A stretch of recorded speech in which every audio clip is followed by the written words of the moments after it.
Dear parents, sex and sex ഓർഗൻസിനെ പറ്റി നിങ്ങളുടെ കുട്ടികളുമായി സംവദിക്കുവാൻ നിങ്ങൾക്ക് ബുദ്ധിമുട്ടുണ്ടോ എങ്കിൽ ഈ വീഡിയോ നിങ്ങൾക്ക് വേണ്ടിയുള്ളതാണ്.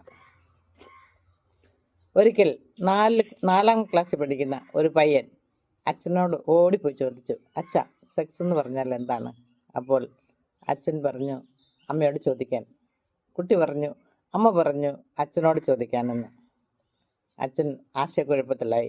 അച്ഛൻ പറഞ്ഞു, മോനെ, അച്ഛൻ ഇന്ന് ഒത്തിരി തിരക്കില്ല, നാളെ ഞാൻ പറഞ്ഞു തരാമെന്ന്. അപ്പോൾ കുട്ടി ഓടിപ്പോയി ബാഗിനകത്തുനിന്ന് ഒരു ഫോം എടുത്തുകൊണ്ട് വന്നിട്ട് കാണിച്ചു. അച്ഛാ, ഇന്ന് തന്നെ എനിക്കിത് ഫില്ല് ചെയ്ത് കൊടുക്കേണ്ടതാണ്. ഇതിൽ നെയിമുണ്ട്, ഏജ് ഉണ്ട്, അത് രണ്ടും ഞാൻ ഫില്ല് ചെയ്തു.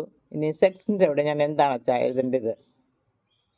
അപ്പോൾ എന്നെ കേൾക്കുന്ന മാതാപിതാക്കൾക്ക് മനസ്സിലായല്ലോ സെക്സ് എന്ന് പറഞ്ഞാൽ എന്താണെന്ന്. അങ്ങനെയാണെങ്കിൽ സെക്സ് ഓർഗൻസ് എന്ന് പറഞ്ഞാൽ എന്താണ്? കുഞ്ഞ് ആണാണോ പെണ്ണാണോ എന്ന് നിർണ്ണയിക്കുന്ന അവയവങ്ങൾ. അതിന് പേരുണ്ടോ? അത് ഞങ്ങളുടെ നാട്ടിൽ അതിന് ഓമനപ്പേരാണ് പറയുന്നത്. Shame, puppy shame. റിസർച്ച് ഇങ്ങനെയാണ് പറയുന്നത്. സെക്സ് ഓർഗൻസിൻ്റെ കറക്റ്റായിട്ടുള്ള നെയിംസ് അറിയുന്ന കുട്ടികൾ സെക്സ് അബ്യൂസിൽ അടിമയാകാൻ ചാൻസ് വളരെ കുറവാണ്.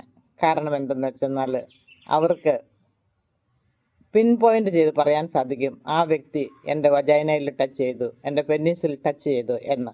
അതുകൊണ്ട് എന്നെ കേൾക്കുന്ന മാതാപിതാക്കളെ, നിങ്ങൾ അവയവങ്ങൾ കുട്ടികൾക്ക് പറഞ്ഞു പഠിപ്പിക്കുമ്പോൾ ഇത് കണ്ണ്, മൂക്ക്, ഇത് ബ്രസ്റ്റ്, ഇത് വജൈന, ഇത് വൽവ, ഇത് പെന്നീസ് എന്ന് വേണം പറഞ്ഞു പഠിപ്പിക്കാൻ. Start sex education at childhood. Protect your children.